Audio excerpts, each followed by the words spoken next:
Mas antes de propriamente passar a palavra ao professor Ronaldo, eu fiz um pequeno estudo também acerca do tema, olhando um pouco para as principais reflexões, e gostaria de pedir licença aos presentes para poder, de algum modo, situar um pouco a fala do professor Ronaldo a partir do eixo do tema que vai ser discutido. E, enfim, tudo que eu vou, de algum modo, colocar, já antecipo que está presente nas reflexões do professor Ronaldo, que ele mantém um blog, e ele tem escrito periodicamente nesse blog, né, e com bastante propriedade tratado de temas que estão diretamente associados ao contexto contemporâneo e que transitam basicamente pelo campo da educação, a inovação, como eu disse, e as novas tecnologias. Tá? Então, olhando um pouco para essa produção, o Ronaldo tem dito, né, em vários escritos, que educar, no contexto em que nós estamos inseridos, no século XXI, tende a ser progressivamente uma arte. Tá? Arte que inclui técnica, mas que, segundo o professor Ronaldo, transcende a técnica, a mera técnica, e envolve também criatividade, inovação, empreendedorismo, autonomia. Tá? Então, nesse sentido, o ensino, de certo modo, ele envolve técnica, procedimento, mas não só isto, diz Ronaldo, não só esses aspectos. Né? E, portanto, hoje, cada vez mais, fica claro a todos nós o quanto o ensino ele é importante para, no primeiro momento, compreender o mundo e entender o futuro próximo, mas, sobretudo, um ensino que está diretamente associado a essas diversas perspectivas que o professor Ronaldo enfatiza, para além do mero domínio tecnológico. O segundo aspecto diz respeito à educação. Né? Na perspectiva do professor Ronaldo, a educação ela contribui para, de algum modo, subverter, explodir, né, de algum modo, a separação entre vida e arte. Vida e arte. E a arte da educação possibilita, então, entender melhor quem? O educando, nós mesmos, educadores, e, consequentemente, melhor a vida. Diz Ronaldo. Então, educação, arte e vida estão conectadas, né? E, consequentemente, essa conexão esclarece a complexidade e preparam todos nós, seja estudantes, professores, gestores, para os desafios com os quais nós lidamos no cotidiano. Então, educar hoje exige cada vez mais uma consonância com as exigências próprias do nosso tempo, né? E, ao mesmo tempo, a educação ela é uma forma de arte. E, indo para o final, nesse contexto, então, torna-se imprescindível entender o ofício educar como uma arte. O professor Mota diz, né, que arte, né, diz respeito às mais variadas e complexas formas de expressão, que envolve aqui, no primeiro momento, a estética e, consequentemente, diferentes modos de comunicação, né, utilizando-se de diversas linguagens e contemplando a inspiração, a criatividade. E, portanto, a educação está associada a um processo de ensinar e de aprender conhecimentos de forma sistemática e organizada. Também nesse contexto, o educador ele está progressivamente se transformando em um artista, o qual se expressa também como um designer educacional, que trabalha coletivamente. Então, os tempos de aprendizagem anteriores a esse que nós estamos inseridos, né,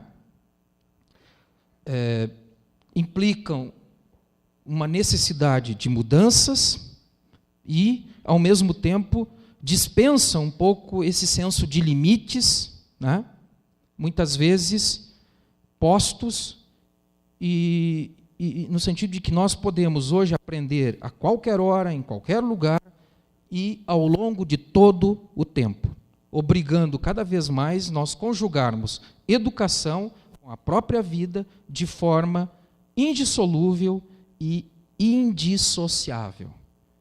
Quer dizer, me parece que pensei que essas considerações para início seria interessante, porque o professor faz uma bela de uma reflexão sobre os conceitos de arte, educação e ensino, e mostra, sobretudo, o quanto esses três conceitos precisam andar juntos, mas, ao mesmo tempo, o quanto há uma contribuição para que eles, de fato, aconteçam por meio da questão tão importante hoje das novas tecnologias, das tecnologias de informação e comunicação e do mundo virtual. Então, professor Ronaldo, desculpe essas observações que fiz, mas, de pronto, eu já lhe passo a palavra, apenas para situar um pouco o nosso debate hoje à noite. Certamente, depois da conferência, muitos vão intervir, questionar, e, portanto, esse é o espírito, né? A gente poder trocar algumas ideias. Então, seja bem-vindo e eu te passo a palavra. Muito obrigado, professor Marcos, excelente. Espero que o que eu possa falar esteja à altura da introdução, que foi melhor que a palestra. Com certeza. Bem, em primeiro lugar, gostaria de cumprimentar a magnífica reitora e querida amiga Irani Rúpulo, a nossa vice-reitora Solange Binotto Fagan, professor Marcos, em nome dos três, estender os cumprimentos a todos, fazendo um registro, que eu não tive oportunidade de fazê-lo, de que a Universidade Franciscana, o reconhecimento formal dela, nada mais é do que um reconhecimento de algo que já existia. Quer dizer, esse espírito de universidade já existia, e parabenizo pelo reconhecimento formal e desejo toda a felicidade do mundo, porque competência aqui é o que não falta. Então, parabéns a todos. Bem, como o professor Marcos adiantou, a ideia é falar de arte da educação. E alguns diriam assim, com toda a razão, mas isso já não era uma arte? De certa forma, era. O que eu quero dizer é que, excepcionalmente, daqui por diante, ela será mais próxima de arte do que tenha sido em tempos anteriores. E não é por um capricho, não. É simplesmente porque o mundo atual, o mundo contemporâneo, ele não consegue dar conta, com o instrumental antigo, dos novos desafios. E que caminho, ou quais são os caminhos que nos levam a tentar dar conta disso que a gente vive hoje. Me permitam começar, e eu posso estar equivocado, mas é bastante provável que a imensa maioria, ou talvez a totalidade, esteja vivendo momentos muito de relativa ansiedade. A gente vive um momento de muita incerteza, com uma relativa infelicidade, com uma certa preocupação com o futuro próximo ou com o futuro não tão próximo. É um sentimento generalizado. Deixa eu fazer duas observações, caso isso seja a realidade de cada um nessa sala. É legítimo ter esse sentimento, é compreensível, é justificável, mas há que se combinar essa sensação subjetiva que nós temos, não perder de vista que nós estamos vivendo, enquanto humanidade, certamente o período mais próspero, mais rico e mais objetivamente configurado como sendo momentos, historicamente, que a humanidade jamais viveu um período de paz tão longo. Nós nunca chegamos ao nível de atendimento das necessidades básicas da população como nós o fazemos hoje. Nós nunca tivemos serviços de saúde que atendessem tão prontamente como nós temos hoje. E os níveis de segurança, por incrível que pareça, se quiser até no Rio de Janeiro, onde eu vivo, nós estamos progressivamente avançando. Ou seja, se você usar dados objetivos, eu diria assim, nós começamos o século XX com uma expectativa de vida de 40, 50 anos. Terminamos o século XX ultrapassando 70, hoje já estamos em 76, e não há um limite claro de que quanto mais nós vamos poder viver. Mas, certamente, o que a gente sabe é que, progressivamente, vivemos mais, vivemos melhor e estamos resolvendo ou encaminhando problemas cruciais da humanidade. Eu não falo isso para puxá-los para um otimismo sem base, mas é para combinar esse legítimo sentimento que você tem, e eu tenho, de uma relativa percepção muito negativa da realidade, mas que ela não pode, de alguma forma, blindar ou deixar de observar que nós, enquanto humanidade, estamos avançando e avançando significativamente. Do ponto de vista potencial de atingimento de felicidade, a espécie Homo sapiens jamais viveu momentos tão prósperos como nós temos hoje. É curioso que, mesmo que eu fale isso, e mesmo que alguém possa provar para vocês ao longo de uma larga exposição, mostrando os avanços que nós temos em qualquer área de atividade humana, certamente vocês permanecerão desconfiados, e vocês têm razão, e eu permaneço também. Mas combinem a desconfiança que vocês têm com esse aspecto. Chamar a atenção para o segundo ponto. Por que, particularmente, vivemos uma época de um relativo descontentamento, uma ansiedade, uma relativa infelicidade? Não teria como não ser assim. Isso é um eixo do tempo que separa o passado, o presente e o futuro. Que a história evolui, que as coisas se modificam, que aparecem novidades, isso todo mundo sabe. Se você perguntar para quem tem ainda a felicidade de ter avós, perguntem seus avós, eles dirão que na época deles também teve grandes mudanças. Se perguntar para os pais, eles também dirão que isso não é novidade, na época deles também aparentavam, né, e surgiam novidades absolutamente, apareciam estonteantes. Mas não foi sempre assim, ou não foi com a intensidade e a radicalidade de hoje. Até algum tempo, eu me refiro aqui à escala de algumas décadas, existia uma relativa separação entre o que era o passado, o que é o presente e o que poderia ser o futuro. Momentaneamente, esta geração vive uma circunstância muito interessante, que é uma das fontes da ansiedade que nós compartilhamos. Nós vivemos um presente no qual o passado ainda não foi embora, ele está presente, e o futuro já chegou, mas não chegou completamente. É como se disséssemos, esta é a geração que vivencia a combinação da simultaneidade em elementos do passado, do presente e do futuro. Significa que onde quer que você more, onde quer que você trabalhe, em qualquer ambiente que você desfrute de qualquer circunstância, você observará naquele ambiente fortes elementos de um passado que se nega a ir embora, você observará uma combinação de elementos evidentes de um futuro que já chegou, mas que não chegou completamente, embaralhando o presente. Então, isso é bastante razoável que gere esse estado de conturbação mental, onde você tem uma enorme dificuldade de aceitar, e eu entendo que você tenha, eu tenho também, dados absolutamente objetivos, dizendo, nunca se viveu tanto, nunca se viveu tão bem, e nunca isso esteve tão acessível a um número tão grande de pessoas. Ainda que tudo que a gente leia e tudo que a gente observe, aparentemente, entre em contradição com isso. Para decifrar ou para contribuir com decifrar essa sensação, não há nenhum mecanismo melhor do que os processos educacionais, que transcendem a escola. Para tentar traduzir essa arte de decifrar o que está acontecendo, a educação que é demandada, a educação que é necessária, o que eu posso garantir a vocês é que os procedimentos, as técnicas educacionais, as metodologias, as pedagogias que nos antecedem no tempo, não dão conta disso. A pergunta é se existem novas metodologias, existem novas abordagens, existem novas capacidades educacionais capazes de fazer esse procedimento ficar melhor. E a resposta é um sonoro sim. É absolutamente possível isso. Só que isso é uma arte. A arte de uma educação contemporânea.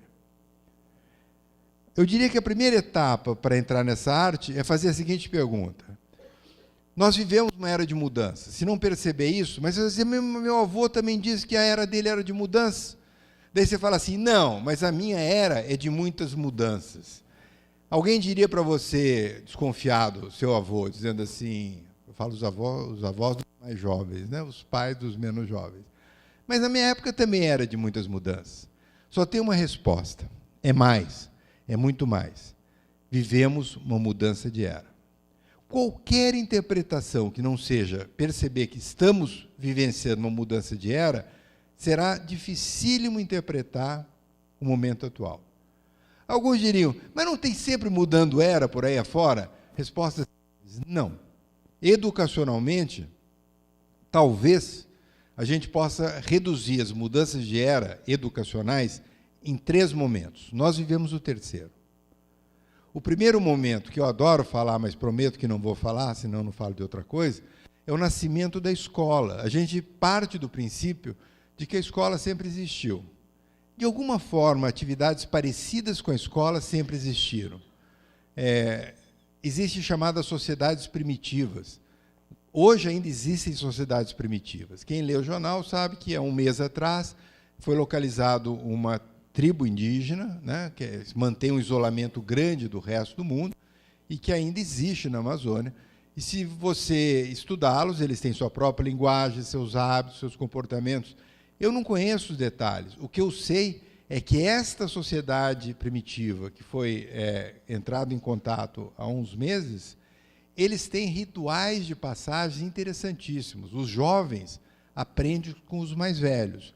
Aprendem a caçar, aprendem a sobreviver, aprendem atrás da caça, aprendem as lidas domésticas, aprendem aspectos de segurança. E, por incrível que pareça, nessas sociedades primitivas, há rituais de passagem. Há rituais em que o menino vira adulto, há rituais de passagem que a menina vira mulher. Ou seja, de alguma forma, a aprendizagem e, portanto, alguma coisa semelhante à escola é inerente a nós, humanos. Só que nós, humanos ocidentais que aqui estamos, de alguma forma, tivemos um momento em que a escola surge. E a escola surge na Grécia Antiga, em Atenas, século IV ou V antes de Cristo. Até então, havia educação. A educação ela era ministrada neste local mais avançado, onde você tinha já uma complexidade na sociedade, existia uma aristocracia, uma elite, existiam os artesãos que produziam os utensílios, as ferramentas, haviam escravos, não escravos negros, escravos era qualquer outra tribo que fosse subjugada pela força e virava escravos. Existiam os militares que tomavam conta da região para garantir a segurança, existiam os agricultores que plantavam para garantir que todo mundo comesse, e nessa estrutura complexa existia uma figura chamados os sofistas. Os sofistas, usando uma terminologia atual, seriam professores particulares, que iam na casa das elites, dos membros das elites, formar as novas gerações, e o faziam nesse artesanato, casa a casa, tutorias individualizadas. E, nesse período, tem um filósofo que todo mundo já ouviu falar, que é Sócrates. E Sócrates, ensinado pelos sofistas, ele aprende que usar as mãos é coisa dos escravos, dos artesãos, dos militares, dos escravos, mas não da elite. E ele leva isso tão a sério que ele não escrevia, porque escrever implicava o uso das mãos. Mas tem um motivo mais relevante por que Sócrates não escrevia. Porque ele dizia que o principal predicado dos futuros dirigentes de Atenas era a memória. E ele tinha um temor enorme que os seus alunos, seus discípulos, ao saberem que Sócrates já havia escrito aquilo, ele se preocupava que talvez eles não prestassem a devida atenção e não memorizassem, e não exercessem o raciocínio inerente a memorizar. E ele, portanto, não escrevia. O seu melhor aluno é Platão. Platão, sim, é da aristocracia, muito mais do que o próprio Sócrates. E o Platão escreve. Escreve bem, escreve as ideias de Sócrates, escreve as suas ideias. Mas Platão tem uma atitude, uma inovação fantástica. Ele cria a escola. Ele reserva um espaço chamado academia, onde a academia passa a ter agora profissionais, entre aspas, permanentes, chamados professores, que têm como exercício de vida não ficar visitando casas e casas, como os sofistas o faziam, mas de morada permanente. E essa escola, academia, é aberta, curiosamente, a meninos e meninas. Portanto, a educação na escola começa sem segregar homens e mulheres, meninos e meninas. E eles passavam um período onde eles frequentavam a escola de forma integral. O mais importante aluno de Platão, que não conviveu com Sócrates, aluno do Platão, é Aristóteles. E Aristóteles não é exatamente grego, não é de Atenas, ele vem de uma outra região. Aristóteles é filho do médico do imperador Filipe II. E ele é mandado estudar com Platão, e ele, por não se comprometer com os princípios de Atenas, né, os valores de Atenas, ele se contrapõe a Platão. Uma história interessantíssima, eu vou fazer um atropelo, eu vou deixar para lá, e ele cria uma escola em contraposição à academia, que é chamado Liceu. Pouco importa, só registrem que em 400 anos antes de Cristo, surge numa região muito específica, a mais desenvolvida da época do mundo ocidental, chamado Atenas, na Grécia Antiga, a escola. A escola é um monstro revolução. A escola muda toda a capacidade, a escala, o atendimento, a forma como a informação era propagada. E eles tinham estruturas curriculares muito parecidas com as que nós temos hoje. Existiam disciplinas com os valores e com as dimensões que nós temos hoje. E se você fizer uma viagem virtual, particularmente ao Liceu de Aristóteles, ele lembra muito, muito as escolas como nós as temos hoje. Existiam cadeiras, existia a figura do professor, lembra isso aqui, é a mesma arquitetura. Nós não avançamos muito do que tínhamos na época. No entanto, embora tenha sido um monstro de uma inovação, aquilo não foi adiante, não deu escala, ou não conseguiu, depois do primeiro grande impulso, se disseminar como se esperaria. E os motivos são vários. Um dos motivos é que a imensa maioria não era letrada. Portanto, você tinha um impedimento que, embora tanto na academia como no liceu houvesse obras, né, que as pessoas podiam acessar e estudar sem o professor, você não precisava mais da figura do professor. Ela era importante, mas eu podia, em tese, dar escala. Mas como que eram essas obras? Vocês imaginam imediatamente uma biblioteca com livros. Esqueçam bibliotecas e livros nas formas como nós as temos hoje. A forma segundo a qual eu podia escrever implicava, primeiro, escolher um animal, matar o animal, tirar a pele do animal, tratar a pele do animal, e depois de um processo bastante sofisticado, em que eu tenho uma perenidade da pele, uma dimensão da pele, uma espessura da pele, precisava de uma arte fantástica de escrever sobre a pele. E depois que eu fizesse isso, o conjunto de peles, que são chamados pergaminhos, gerava a obra de uma certa área do conhecimento. Então, por mais que eu tivesse pessoas com enorme capacidade de fazer aquele trabalho, que depois vai ser a arte dos monges copistas, que precisavam ter uma habilidade excepcional para fazer isso, o número de obras eram muito poucas. Portanto, imagine um cenário onde eu tenho poucas pessoas letradas e as poucas pessoas letradas com enorme dificuldade de acesso ao conhecimento, porque ele estava na forma de pergaminhos. Quando que essa história vai se alterar? Muito tempo depois. Só para memorizar, estou sendo chato nisso, 400 anos antes de Cristo, surge a escola. Primeira grande revolução. A segunda só vai ocorrer em meados do século XV, 50 anos antes dos portugueses chegarem no Brasil. Nós estamos na Europa, e na Europa um sujeito chamado Gutenberg, olha para uma máquina que era utilizada para produzir vinho, porque era uma prensa onde você colocava os gomos da uva e prensava para gerar o sumo, que pode dar origem tanto ao suco de uva como ao vinho. E ele tem a feliz ideia de imaginar que, em tese, eu poderia usar aquilo para outra coisa. Mas eu só posso usar para outra coisa se eu tiver não só um instrumento, um aparelho, mas se eu tiver em cima do que fazê-lo em quantidades apreciáveis. Eu não posso ficar matando bicho o tempo todo, ter uma indústria de gerar pele, que mesmo assim seria limitado. Nesse período, que é o século XV, 50 anos antes do Brasil ser descoberto pelos portugueses, começam a vir do Oriente informações absolutamente fantásticas. Nesse período, início do século XV na Europa, a Europa está muito empobrecida porque o solo tinha sido exaurido por monoculturas.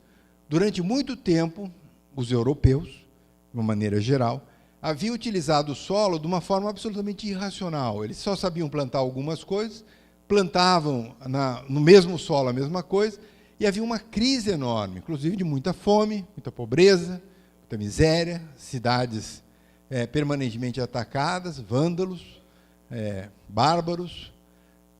Começa a vir do Oriente informações absolutamente impressionantes, que eles não conheciam. Algumas delas, eu vou citar só algumas, uma delas é a plantação em rodízio. Eles não sabiam, mas quem morava na região do Nilo, quem morava na região do Tigre e do Eufrates, quem morava na Índia, quem morava na China, sabia que se eu plantar em rodízio, eu recupero o solo. Ou seja, eu misturo a cultura A com B, ou a cultura A com cultura B, cultura C, e você recupera o solo. Os nutrientes que faltam de um, se eu adequar a um segundo plantio durante um percurso de um ano, eu, em tese, posso recuperar o solo. Eles não sabiam, os europeus, curva de nível, que é uma maneira segundo a qual, se eu fizer ajustes no meu solo, eu evito erosão e evito perder os nutrientes do solo. Isso tudo eles aprendiam com os orientais, que começavam a ter um conjunto de contatos que até então não existia. Esses contatos e essas sabedorias, que envolvia utilizar a queda d'água, utilizar a pólvora, utilizar a bússola, utilizar a colher, o garfo, a massa, vem conhecimentos do Oriente. E veio uma coisa fantástica. O Oriente dominava a tecnologia do papel. O papel era crucial. O que era o papel? Esquece matar um animal, esquece cuidar da pele, esquece. Eu simplesmente derrubo a árvore, e a árvore na época era abundante, eu podia fazer quantos cortes eu quisesse, e se eu desenvolvesse uma técnica de cortar de forma tão fina o tronco da madeira, eu poderia gerar uma película que era interessantíssima. Ela era fácil de ser trabalhada, eu poderia impregnar pigmento sobre ela com uma enorme facilidade, ela não custava quase nada e ele era ilimitado.